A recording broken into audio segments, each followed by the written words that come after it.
Hey, everybody. How are we doing? Welcome to whatever this is. I'm Spencer. There's Aaron. And, maybe should we get the Power Hour started? It's Hump Day. Happy Wednesday, everybody. Happy Wednesday. Let's get ready to rumble. Benzinga Nation jam-packed show today. Peloton up 5%. What's up, disciplined investor? We got Benzinga CEO Jason Raznick here with us. The man, the myth, the legend, Pham. Peter Schiff on the Power Hour with us live today. Interesting, different, unique, innovative companies. Mia, you are live with us on the Power Hour. What's up? Thank you so much for inviting me on. Jessica Billingsley, that is the CEO of Akerna. The best trade idea resource out there. Oh, yeah. How we doing, everybody? Welcome to the Power Hour. We got a lot going on today. We got 3 guests on the docket. First up, we'll have Dan Andreef from Helios Medical on in around 15 minutes or so. Lisa Conte from Jaguar Health at 12:30. Trung, Pham, the CEO of RYSE. This is an interesting company. They're not public, but you can still invest in them. I'll tell you all about that at 12:45. But I heard AB made some trades. We can talk about those trades in a second. Before we do that, though, let's do a quick crypto update. If we can, we'll bring the heat map up on the screen.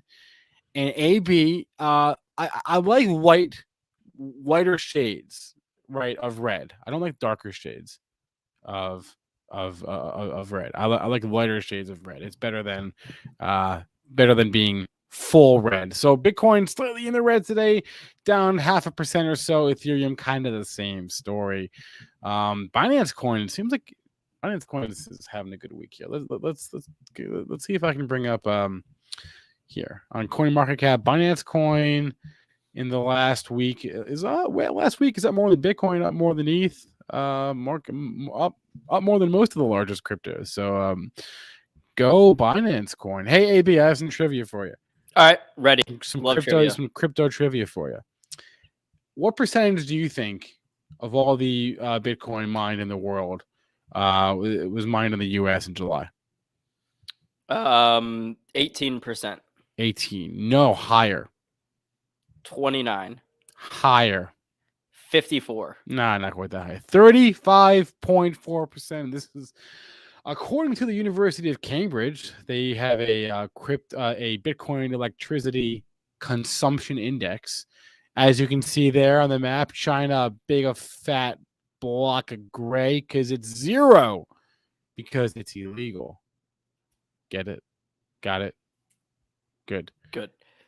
Anyway, as a result of that, the U.S. Share of Bitcoin mining has increased dramatically. So we've got that going for us, which is nice. As a reminder, you don't have to mine Bitcoin to get Bitcoin. In fact, you can get Bitcoin for free, $50 worth. All you got to do is download the Voyager app, fund it with $100, use the offer code ZING, make your first trade.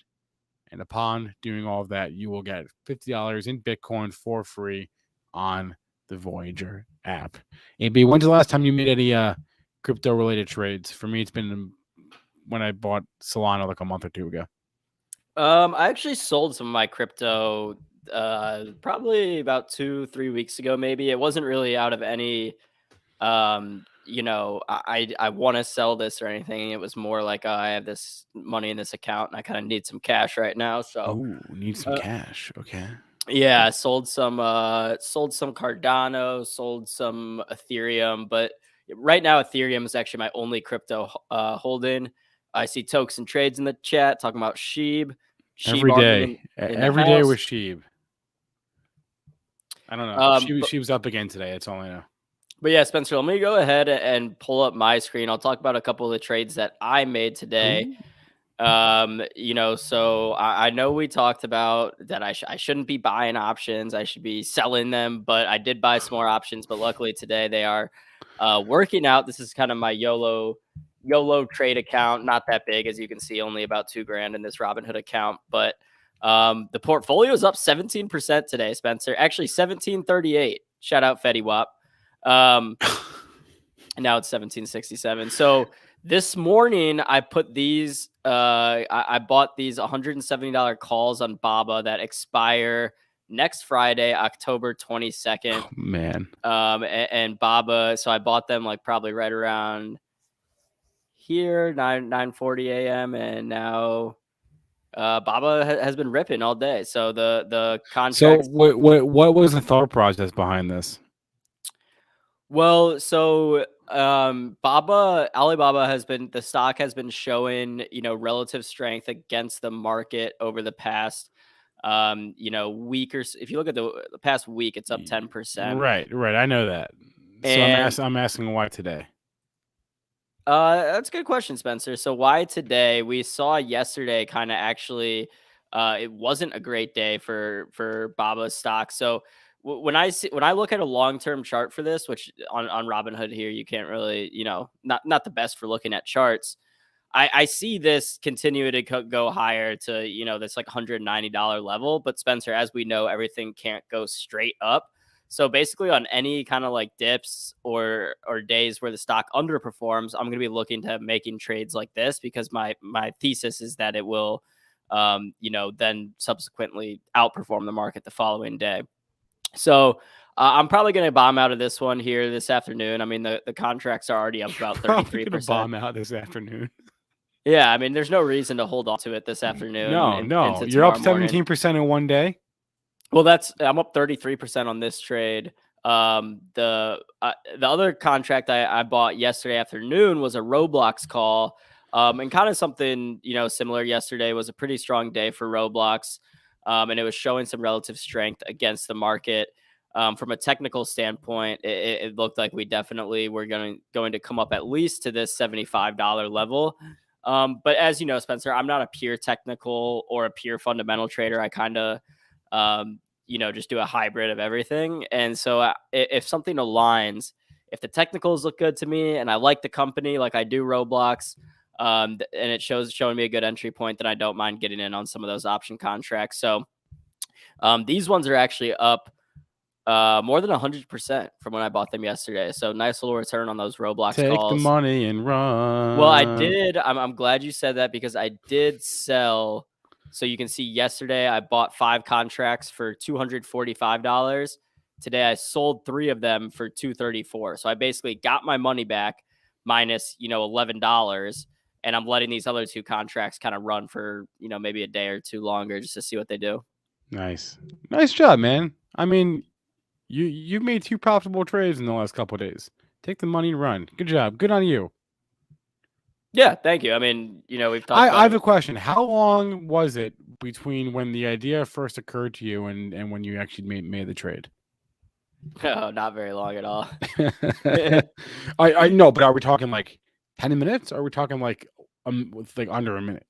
I mean, I have all these stocks that are like constantly on my watch list. Alibaba and Roblox are definitely on there. Okay. And if I see one that's like underperforming or outperforming the market and the technicals look like, oh, this is a good entry point, I could make that trade in less than 2 minutes. It's as simple as picking an expiration date and a strike price. Got it.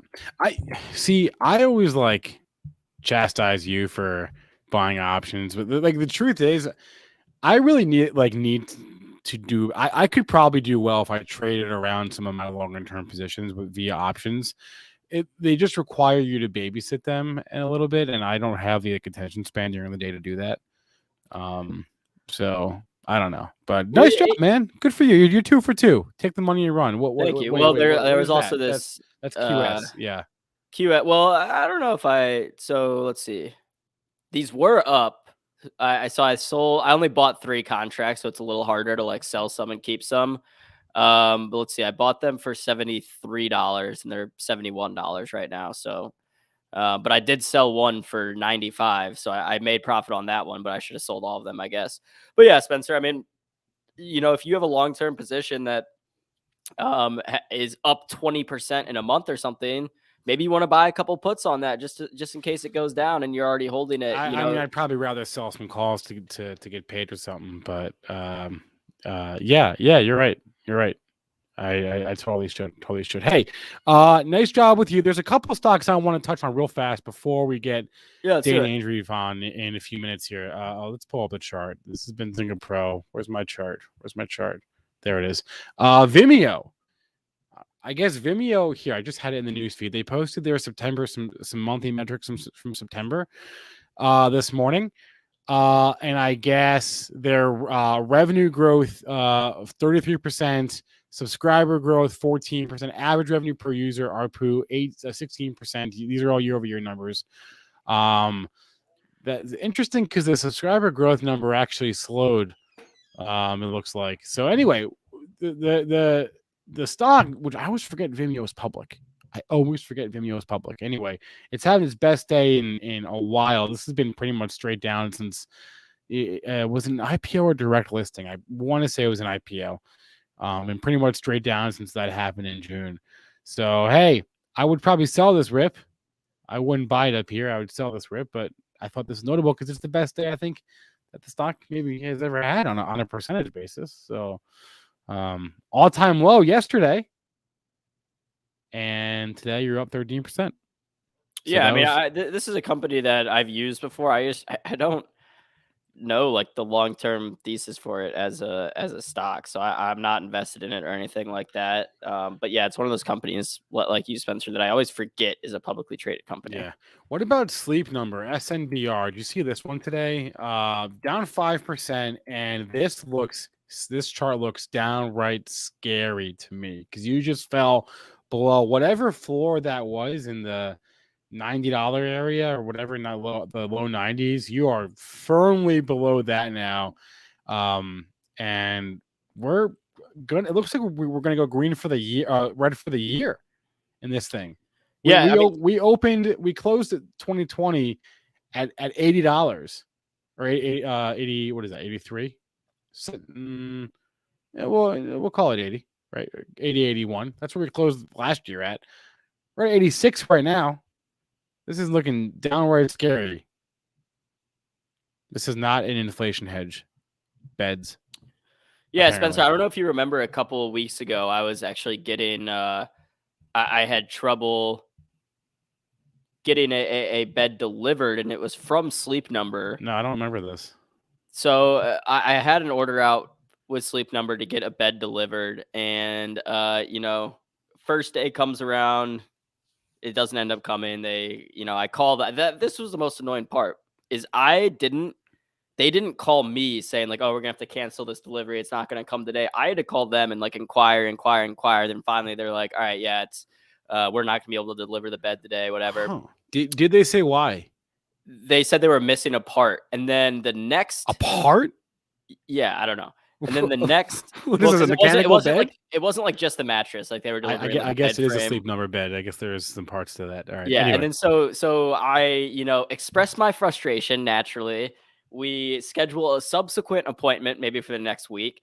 The next week comes, and same thing is happening again. Well, actually, this time I called like kind of preemptively because I'm like, hey, just making sure the bed's gonna come today in between 9:30 and 12:30, like we said. And they were like, oh, actually, like we had a computer error.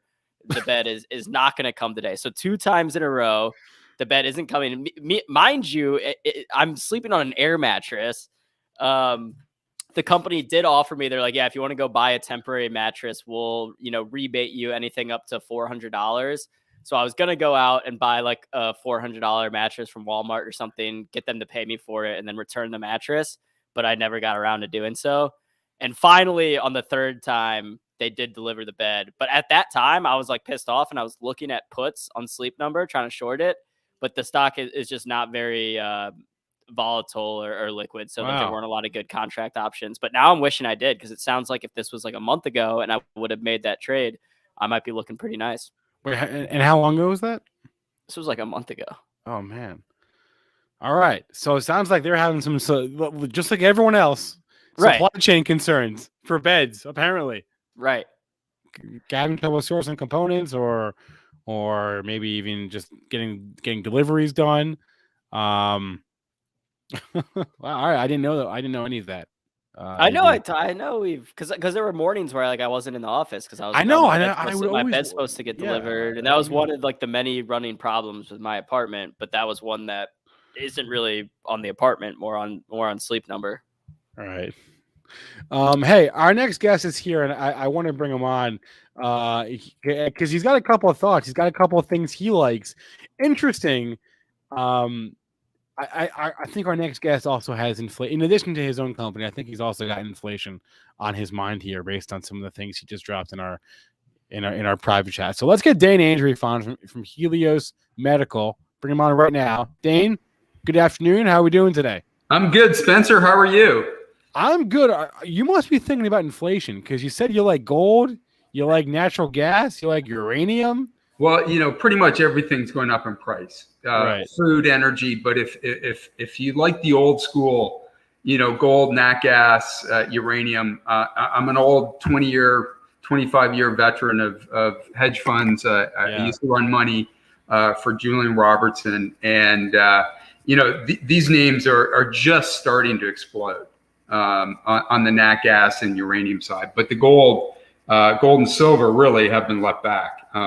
Along with Helios Medical Technologies, which I'd love to discuss. Of course. I wanted to real fast. I just want to pull up just a random uranium chart, right? I mean, uranium has been one of the highest flyers this year. You can go there, you can go to the UUU or whatever. But I mean, just uranium. So okay, you are a former. Actually, the CEO of UEC, Uranium Energy, his one child actually was on our device. He's got a cerebral palsy child, and he was treated with our device and therapy. So I know him well. So interesting. Tell us about what Helios is working on. Yeah, Helios. The technology came out of the University of Wisconsin in the late 90s and into 2000.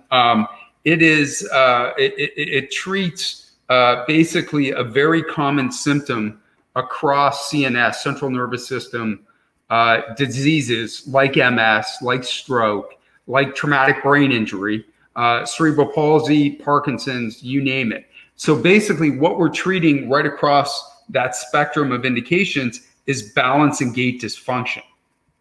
So most of these patients can't look left, can't look right without losing their balance or walking forward or going up and down stairs. They just have a very low quality of life because of the balance and gait deficit due to these, whether chronic diseases like MS and potentially stroke, but also trauma with a traumatic brain injury.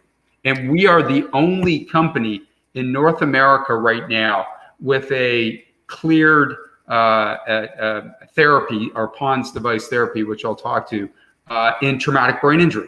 There is by Health Canada. So we're treating, we've treated well over 300 patients in traumatic brain injury clinically and commercially in Canada right now. Through about 30. So what exactly is the device? Like, what is the device? So this is something, in a great case. It's the PONS neuromodulation stimulator. So I think Tim Cook and Steve Jobs would love this device. Let me open it up real quick. Nice handle, but you open it up and you have a smart device controller, if you could see that. Yeah. And the mouthpiece. So basically, I'm going to take the device, the smart device there, which is our controller, and then plug in the mouthpiece. So basically it plugs in right here, and the mouthpiece goes on top of your tongue. Whoa. So it's 20 minutes a day, twice a day, in combination with physical therapy to improve your balance and gait. Now, we are cleared by the FDA since March of this year for gait deficit in MS patients. Okay. So there's 1 million MS patients and growing, and 41% of them have gait deficit. So it's a massive problem in a very chronic, well-advertised, well-lit disease. So that's going to be our first commercial launch in the US. But in Canada, since late 2018, we are cleared for balanced deficit due to mild to moderate traumatic brain injury. And then last year, we got our second clearance approval by Health Canada in MS, in gait deficit. So, and the big news that came in August of this year, we got our second breakthrough designation device by the FDA. It was granted in balance and gait dysfunction due to stroke. Now, stroke is massive. It's 7 times greater than MS, as is TBI. There's 7 million people living with chronic stroke. 80% of them have gait deficit, a balance and gait deficit. And that's chronic stroke. There's also subacute and acute stroke, where there's 800,000 new strokes a year. 80% of them go right into rehab. So this is not enhanced rehab. It's a PONS therapy with our device. You said the stroke that was in Canada, or the U.S.? That was in Canada, right? No, we just garnered our second FDA breakthrough designation in August in stroke. So that was the U.S. So right now, what we need is a pivotal trial for stroke, which we are starting to develop as we speak. So very exciting times for such a small company. Okay. So you're approved in the U.S. For only, I guess, a couple of use cases. Just MS. Just MS, right. Massive. But you're working on getting approval for things like CP or... Yes, we have data in CP. We're going to have data in Parkinson's in the near future. Okay. We also believe we're going to have a pivotal trial for our second traumatic brain injury trial for balance and gait deficit as well. So we could be the only company that could be approved in the U.S. by the FDA and TBI, and that would be probably 2024. Okay. But, and what's the situation on just like production? Like you have the FDA clearance for one thing in the U.S., but what about production? That's the so we have been commercializing in Canada in 2 years. We're in 33 neuro PT clinics. We use Keytronics up in Minnesota, publicly traded company, as our OEM to manufacture our controller and our mouthpiece. So basically, what transpires here when we stimulate the tongue, Spencer, in combination with physical therapy, we have 143 gold-plated electrodes on this mouthpiece, and it's twice a day for 20 minutes in combination with physical therapy. So basically, we are gently stimulating the tongue. It feels like champagne popping, or do you remember Pop Rocks? I don't know if you're that young, the candy. Yeah. So that's what it feels like on your tongue. So even when you take your index finger and just touch it, you are stimulating your brain. That goes right through your there's two. And so what's the idea is that what it just like improves balance? So basically, if you just sit on the couch with our device and have this in your mouth, you're not going to improve your balance and gait. Okay. It doesn't work that way. It's in combination. It's like learning to ride a bike again. So you don't have 100% of your balance and gait deficit like you and I have right now. When you have one of these chronic diseases, you have this common symptom in MS, gait deficit, or balance deficit, in TBI, balance deficit, in stroke, same thing. You can't get up without falling. You can't go up and down stairs. You can't look left or turn right without losing your balance. So this is a big deal, and it really affects the quality of life for most of these patients. Of course, a lot of them can't go back to work if they've had a TBI. It's always interesting whenever I talk to someone who like had a career in one field and left it for another, because you, like you said, you manage money. You're a professional money manager, and then you left to become the president CEO. Yeah. So why? So basically, when the Maple Leaf Partners wound down, became a family office, we started doing more private and public investing, really in healthcare. And I started investing in Helios a few years ago, joined the board. Hopefully I could help management steer their way through some of the financial issues, compensation issues, and so forth. And just using my background of really being with management teams for the last 30 plus years. So when this opportunity existed, when Helius basically needed a new direction from the senior level, I volunteered. And in August of last year, I started as the interim CEO. I did something special. I took no compensation whatsoever for about 11 months. No salary, no stock option, no cash bonus. And then basically, from then on, I started building out the new team. I helped bridge the company financially in 2 deals. I've been investing in every deal. Myself and my family own well over 9% of this company right now.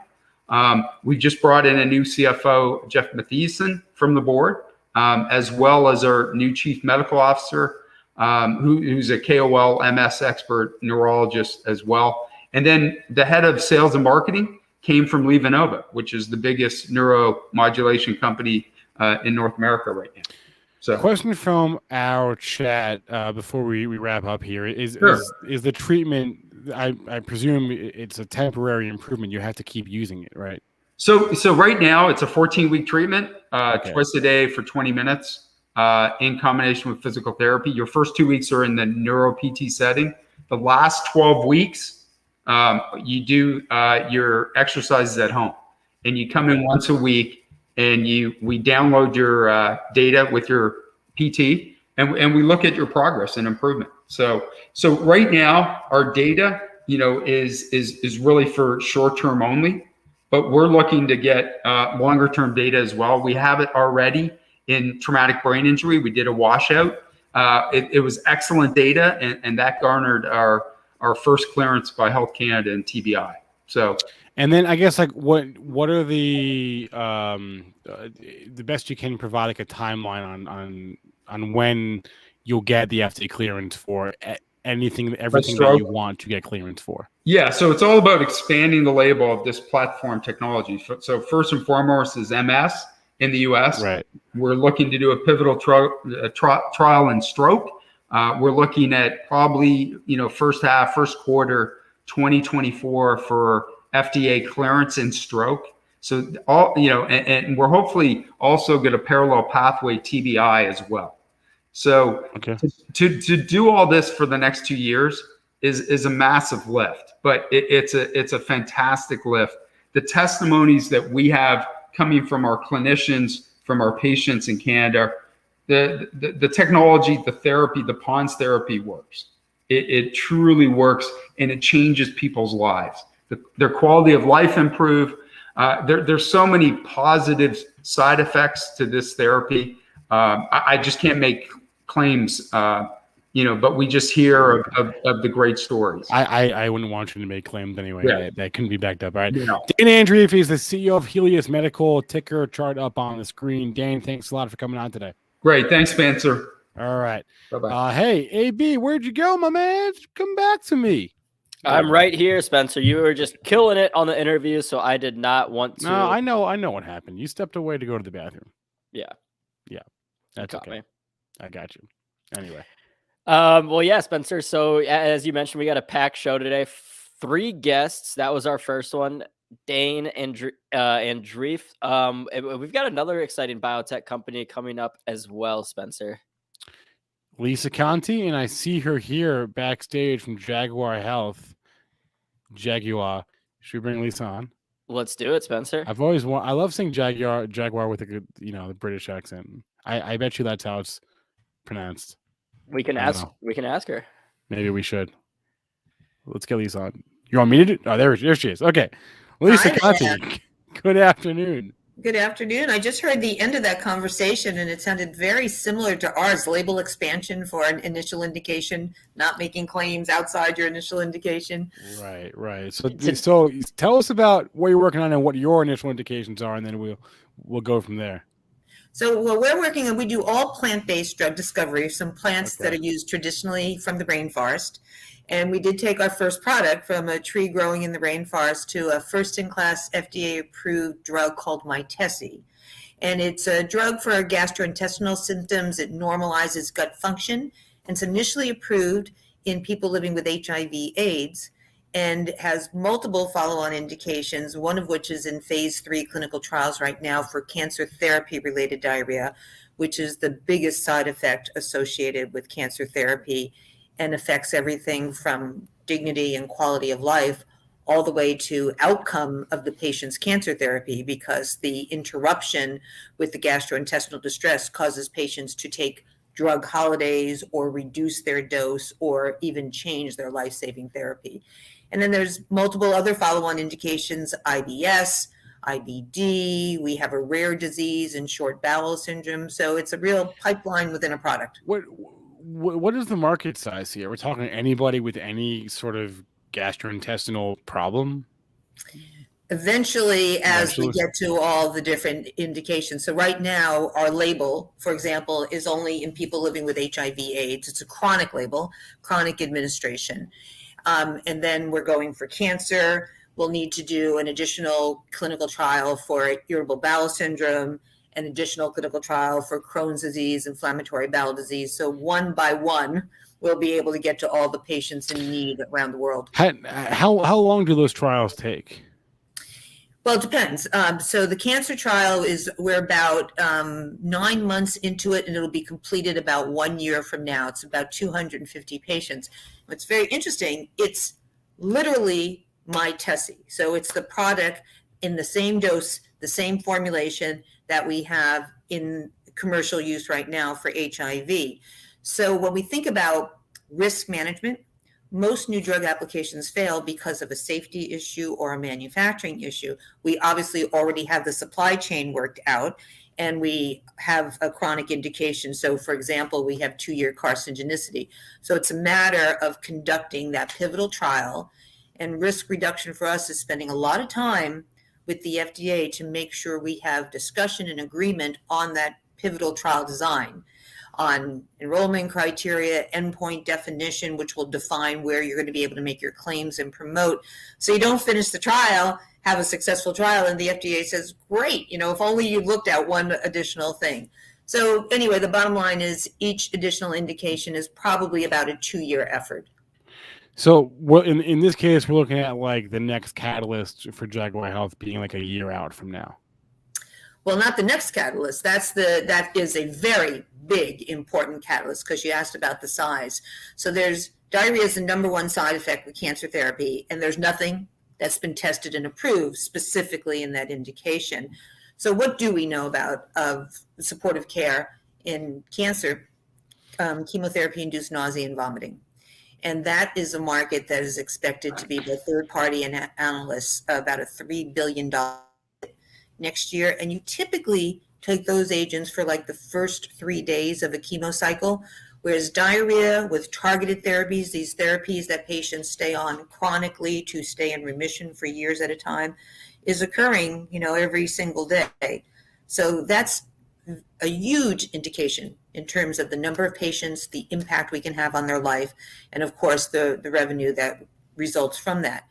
But nearer term catalysts, we have the brand name is Mytesi, the generic name is crofelemer, and crofelemer is getting ready to be launched in December of this year as under the trade name Canalevia for chemotherapy-induced diarrhea in dogs, under a conditional approval from the FDA, because it's called MUMS, which is like an orphan designation to get products available to animals in need, and in this case, dogs in need.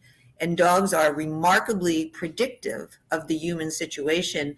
The way our product works in the gut is highly conserved in the physiology of the dog gut, and dogs typically get many human designated cancer agents. So we're very excited, and that's a relatively small market compared to the human market, but a very important market, and it's a very near-term event for the company. And so Lisa, you mentioned that diarrhea and kind of some stomach problems are one of the main side effects of cancer treatment. So would this medication also help with weight loss? I mean, I assume the two are associated. Not with, let's see, what it does, this is not a claim, but when patients aren't getting dehydrated, because that's the thing with diarrhea, like cholera, for example. What kills you? Not the cholera infection. It's the dehydration that occurs from that, ultimately organ shutdown, etc. So when you're not dehydrating, you're maintaining your weight. And we have had patients just say to us, this is lovely. I don't have a sunken face anymore. I'm able to maintain a healthy body presence. That's not a claim that we have, but you could just imagine from preventing the dehydration. Right. So by preventing the diarrhea and those effects, you'd be retaining more of that hydration. That makes sense. And another indication that we're pursuing, which is going to get to what you're thinking about, short bowel syndrome and the intestinal failure associated with that. So this is another near-term event in the company. So short bowel syndrome, we have about an intestine that's maybe 25 feet. So short bowel, you'll have less than 5 feet, maybe as little as 30 centimeters. It could be congenital. It could be due to cancer, necrosis. It could be due to an accident. But normally what's going on in your gut, you have the secretions coming in, and then you have the absorption of the nutrients of life, your proteins, your carbs, your fats, your vitamins, your minerals. And if you have a short bowel, you don't have enough time for those to be absorbed appropriately. So that's an indication that we're pursuing initially in Europe, because we have orphan drug designation here in the United States. We have filed for orphan drug designation in Europe, and that has been accepted, the application. With orphan drug designation in Europe, we have the possibility for an accelerated conditional approval. You can get it into those patients sooner. And the thought is that you're giving them more time by normalizing the secretions, which is the mechanism of action of crofelemer, giving them more time to absorb the nutrients of life and reduce the morbidity and also, unfortunately, the mortality associated with that indication. And that is being funded with our European subsidiary, NAPO EU, merging with a Spac in Italy called the Dragon Spac. And it's all filed right now with the Italian government and should be consummated in less than the next month. Now that's interesting. All right, so we got SPACs, we got Italy. Why go that route? So again, we wanted to be in Europe. Right. And for what I told you about the conditional accelerated approval opportunity for an orphan designation. So we licensed the parent company, Jaguar, however you want to say it, did an exclusive license for the European rights to all the indications of crofelemer. And it's a typical license agreement. So there's benefit to the parent company of an upfront payment, milestone payments, royalties, and that clinical data that will be generated in Europe is available for the parent organization to utilize in the United States. We try as best as possible to pair our clinical programs with non-dilutive financing. So one way to achieve non-dilutive financing in this situation was for the subsidiary, NAPO EU, to be funded by a third party. And there happened to be a Dragon Spac in Italy. Why Italy? Because Italy is the only country where a SPAC can name their target company while they're raising their money, as opposed to the way it's typically done. What? Yeah, Italy is the place where that happens. AB, did you know that? I did not. I mean, we probably should know that, Spencer, considering we're in this field. But maybe Chris and Mitch, our resident SPAC experts, knew that, but I did not. Wait, now you know. I feel like that would be a game changer. Imagine if that was the case in the U.S. If you can name, while you're raising your money from your pipe investors, you can say, hey, guys, you should come invest in this stock because a year from now, we're going to go buy this company, or we think. Happy Muhammad in the chat saying investor Stallone never mentioned that. Maybe next time he comes on the show, he'll talk about that SPAC process. But I mean, I feel like a lot of times here with the SPACs where they're not allowed to disclose it, like oftentimes it's rumored, and I sometimes it's kind of like one of those trial balloon situations where I think they like purposely let it leak and see how the response is, but who knows? Wow. Yeah. Lisa, you just taught us all something new today. Blew my mind. Okay, doing my best. So yeah, years ago, I don't know, let's say 5, 6, 7 years ago, Italy was the second most active market in SPACs for that very reason. It cooled off for a bit when maybe some of the SPAC sponsors were a little too generous with their return to themselves. But our SPAC sponsor... You're kidding, right? Oh, man. Do you have another connection to Italy outside of that, Lisa? We do have another connection that I'm very interesting looking at the plants behind you, Spencer. The largest plant-like tree-based GMP manufacturer in the world is in Milano, Italy, called Indena, and they are scaling up to be our second or our long-term, large-scale plant manufacturer. We've worked with them for over 25 years, and in fact, they just did a nice investment in Jaguar, in the parent company. Wow. I will pass your compliments to the chef. I'm not responsible for these decorations here. I'm stuck at home in a quarantine right now, so this is what I've got. I got what I got. So I'll pass your compliments to the chef on that. Okay, to the chef or the chief. Yeah, that too. Lisa Conte is the CEO of Jaguar Health. Joining us today on the Power Hour. Lisa, thank you so much for stopping by. We would love to have you on again as we get closer to those next catalysts. You got it. Thanks a lot, guys. Thanks Nice a to lot, see you. Lisa. Have a great rest of your morning, Lisa. Man, You too. we're doing the SPACs wrong in the U.S. I think I think we need to let these companies. Can you even just imagine? So essentially, let's back this up for some, maybe if any of our audience members don't understand the kind of difference. So essentially, and correct me if I'm wrong, here in the States, you have a special purpose acquisition company, right, a quote unquote blank check company, right, that's raising money from investors to then go buy, to take another company public. Right. So through acquisition, you have 2 years. So you go out and you raise money from investors, and then you IPO that company. But your company is not. It's just a blank check. It's a shell company. Doesn't do anything. And you raise money with the idea that within 2 years from the second we IPO, we have a 2-year clock. We got to use the money that we raised to buy another company. Otherwise, we have to return that money to all the people that invested in the SPAC. In the U.S., these SPACs are not allowed to talk about their targets before they have a deal. Apparently in Italy, that's not the case. You can raise money with the intention of saying, "Hey, we are going to do that. You should invest now because we're going to buy X company down the line." So let's say I'm an Italian SPAC. Uh-oh. We kind of lost you for a sec, but you're back. So say I'm an Italian SPAC called iSPAC, Italian SPAC, and I'm raising money. I can say we are raising this money in goals of taking Ferrari public. Or Benzinga, we can just What would you say? Or Benzinga. Or Benzinga.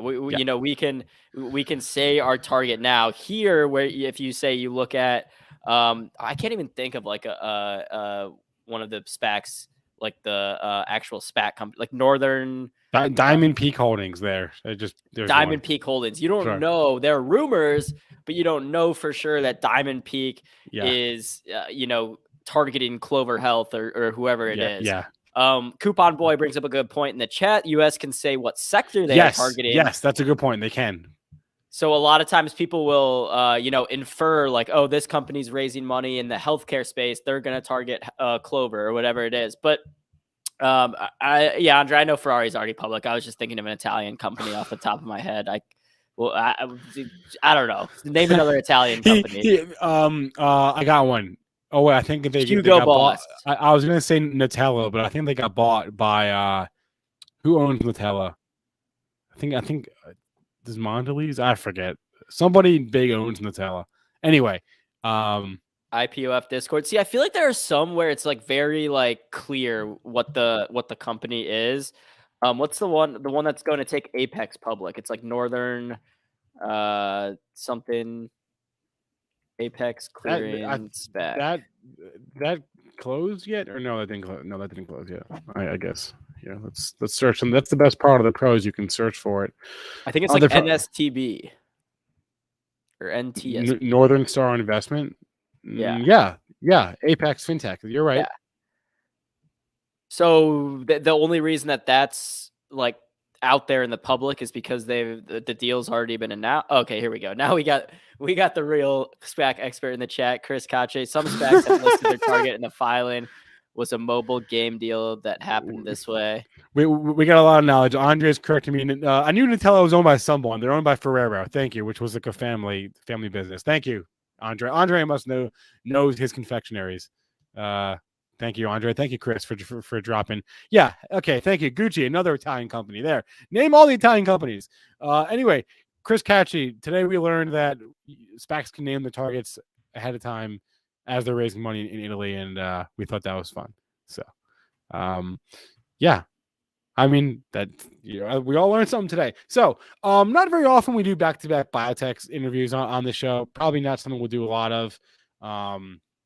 Let me let you in on a little secret though. These biotech companies are very easy to book, right? They love talking about themselves. They're very responsive. That's why you may see a lot of biotech companies get some press because they're very easy to book. So some inside baseball there. But thank you to Jaguar and Helios today. We were supposed to have a third guest. Oh, I see him here. So our third guest, this is interesting, AB. This we'll bring him on in a second. His company is not public, but that does not mean that we can't invest in it. So Spencer, if for some of our audience out there, if you're a big fan of the show, you tune in with us, day in and day out. I had my good friend Julian on the show a week or two ago from Core Connects, and essentially what Core Connects does, as Julian explained, was they help set up private companies that are raising money either through Reg A or Reg CF. Which just allows retail investors to purchase shares of private companies before they go public. And Core Connect sets up the technology to allow these companies to do so, directly with that company. So instead of having to go to a website like Start Engine or something like that, you can go straight to the company's website and invest in it. And Trung, Pham, who's coming on right now, he heads up one of these companies. He started his own company called RYSE. We're going to get to talk to Trung about that. And Core Connects is has set up the technology to allow investors like us, like you and I, Spencer, to go straight to RYSE's website and purchase shares of the company before it goes public. For hundreds of years, however long people have been investing, retail investors have not had access to purchase shares of private companies like this. So this is something that's kind of new and exciting. All right, let's get Trung on here. Trung, how are we doing this beautiful Wednesday? Hey guys, how's it going? Can you correct me? Was I incorrect in anything I said there? No, everything you said was correct for sure. All right, no way. No way. There's a first time for everything. Oh my goodness. All right, Trung, tell us about RYSE. This is interesting because there are some big players that are tangentially related to you. So tell us about what you're working on. So we're in the smart home IoT space. We created a little device, as you can see on the screen there, and I'm holding one up in my hand. And it's essentially a smart home device that you mount on the window frame, and you're able to motorize and automate your existing window shades. So the problem that we're solving today is that most window coverings in the market, they're manually controlled. And once you install them, you can never automate them again. You'd actually have to replace them with brand new motorized shades. So we came up with a suite of devices that allow you to motorize your existing window shades and blinds. And we're a category within the booming smart home market. Over the last few years, you see a lot of exits by some of the large players like Google buying Nest for $3.2 billion and Amazon buying Ring recently for $1.2 billion, and so on and so on. So there's a lot of activity in the smart home space. And not only that, even though we're a smart home device to motorize your shades, we do target the much larger and lucrative commercial market. And when we're talking about the commercial market, there's a huge opportunity for energy savings, and that's what's really appealing to these partners that we're working with, where they're able to save a substantial amount of energy just by passively opening and closing their shades to, one, reduce solar heat gain and reduce indoor cooling, or two, reduce indoor lighting use. And that's really our focus as a company. So can you set this on like a timer, automate it? Yes. So with our app, you could set a schedule. So for Okay. example, for me, I have it open at 7 a.m. every morning and then close at 8 p.m. Give you that extra privacy. If you're heading out of the house and your window shades are open, you forgot to close them, you can do that remotely through the app. You can connect it with Google Home, Amazon Alexa, Apple HomeKit. So the primary smart home players out there. Okay. Commercial side, we create custom API integrations. Okay. So Trung, I imagine, there are a lot of commercial real estate companies out there that might have an ESG focus, as you mentioned that, this device from RYSE can help with energy savings. Is that a potential customer, like big commercial real estate companies that are creating big office buildings that you can say, hey, you can put one of these in every office in this building and it will help you with energy savings?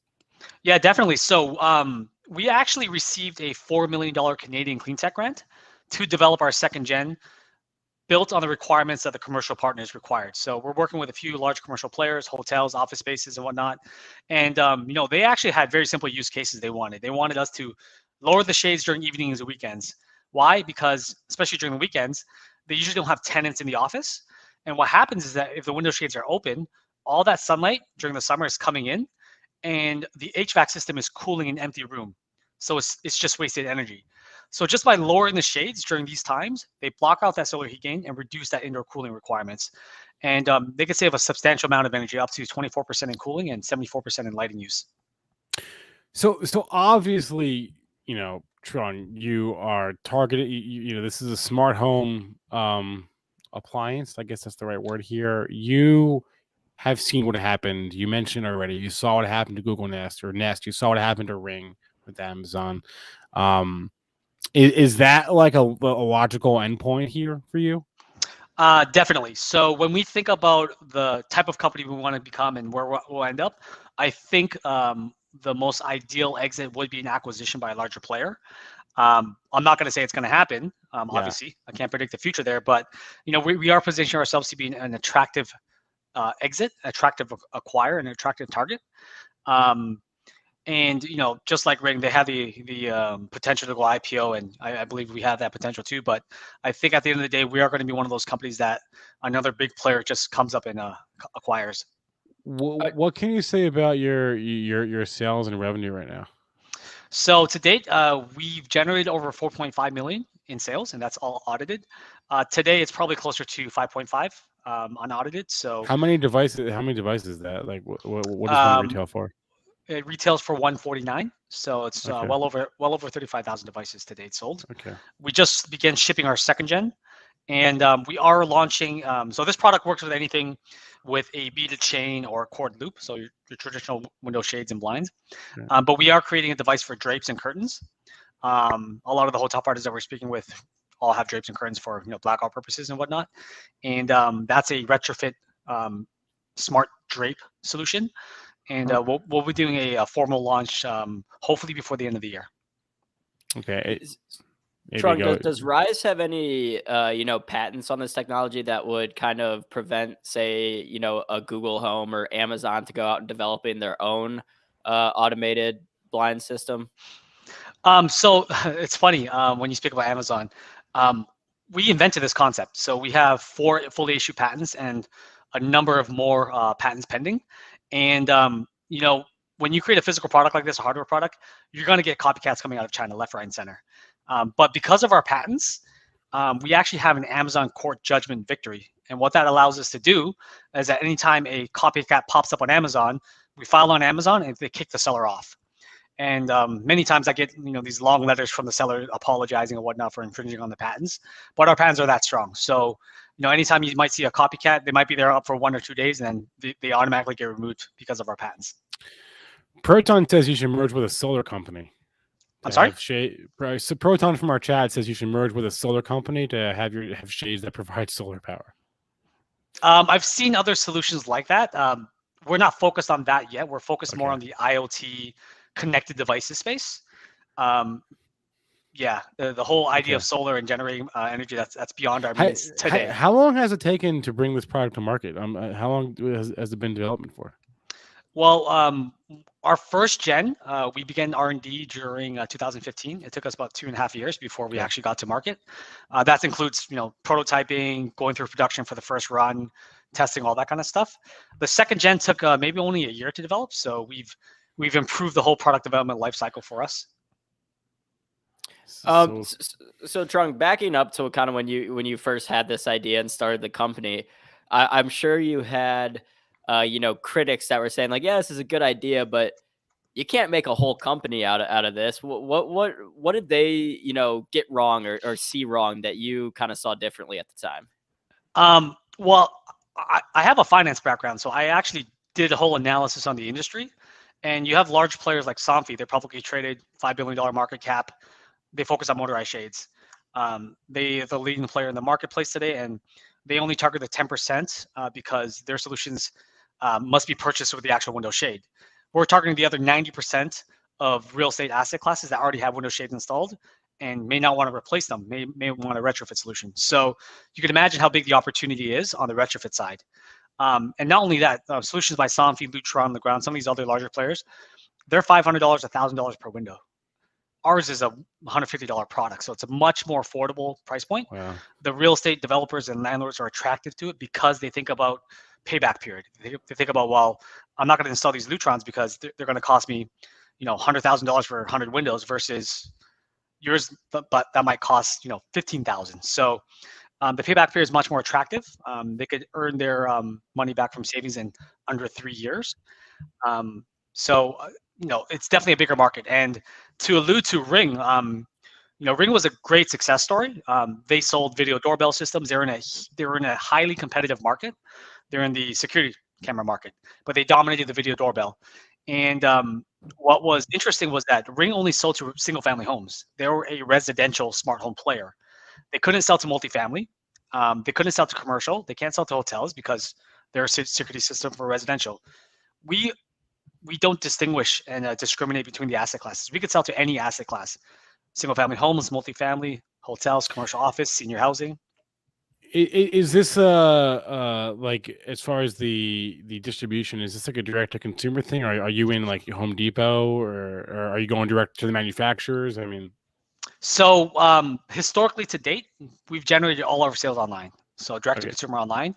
However, next year we do have plans in place to be in retail. So you mentioned Home Depot, and then B2B sales is something we're highly pushing forward. So speaking to these large real estate developers and landlords and pushing high volume sales to them.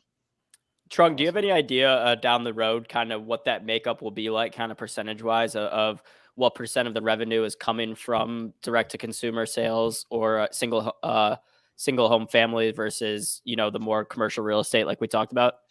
Yeah. So speaking to our colleagues in the smart home space, like we talk to all the major players out there, all the big players that everyone recognizes, and we do know the makeup. Online is a very small portion. It's only about 7% of the market for us. So it leaves a big opportunity for us when we actually enter these other sales channels. Retail is about a third of industry revenues. So the Costco's, the Best Buys, the Home Depots. But the largest and most lucrative channel is B2B sales. So B2B sales to large real estate developers, landlords, commercial office, senior housing, those type of players. And that's eventually where we want to get to. Got it. awesome. Well, Trung Pham, CEO and founder of RYSE, that's RYSE. I'm going to go ahead and drop that link in the chat if anyone wants to go check out the website, see how you can become an early investor. Trung, thank you for coming on the Power Hour today. Thanks a lot. Appreciate it. And again, the offering page is invest.helloryse.com. Got it. Thanks a lot, thanks, guys. Man, dude, the future is now. We're gonna have smart everything. Like I'm AB, I'm like you, where I'm not gonna be ready to buy a home for a while, probably. But like the home that you and I do buy, that first home, whenever that happens, 10 years or whatever, like it's gonna be insane. Like the amount of smart shit in these homes. Well, think about it. I mean, look, one of those he said was like $150. We could go out and buy like a house that was built in the 80s or something, Spencer, and configure it out to be a smart home for probably not that much money. And I think that would raise the value of that home a lot. He mentioned Ring quite a bit there. I'm pretty sure, and correct me if I'm wrong in the chat, I think Ring was brought up on Shark Tank, and none of the sharks wanted to invest in Ring, and now Yep. it's huge. Yep. I want to plug another show for a second. If you ever listen to NPR, there's a podcast called How I Built This, and they're pretty good. Some episodes better than others. They're pretty long. They're like over an hour. But they talk to founders about how they built their companies. And the episode with Ring, with the founder of Ring on the show, was far and away the best episode of that show ever. It's a podcast. How I Built This, with the founder of Ring. His name is Jamie something. I don't remember his last name. What'd you say? Diamond? I was kidding. No.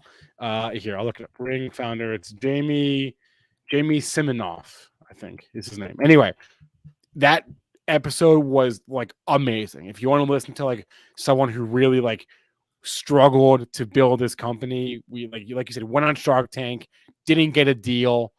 Like really inspiring stuff. That's got to be the biggest, like maybe the biggest company period that's been brought on Shark Tank, but by far the biggest one that was on Shark Tank, and then no one. I don't know. I haven't seen the episode, so I don't know if like they tried to get equity in it and the deal just wasn't good enough, or if they just all said like, and for that reason, I'm out.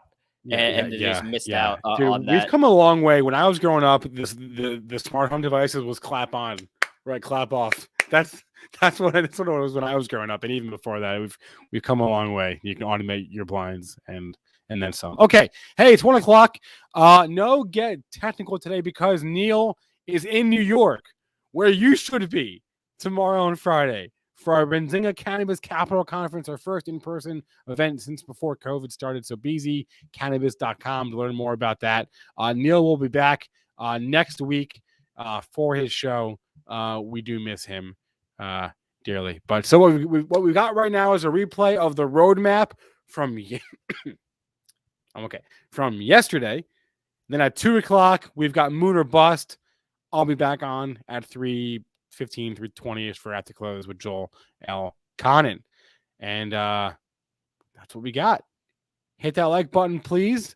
And thank you. Thanks to everyone in the chat. Thanks to everyone for watching.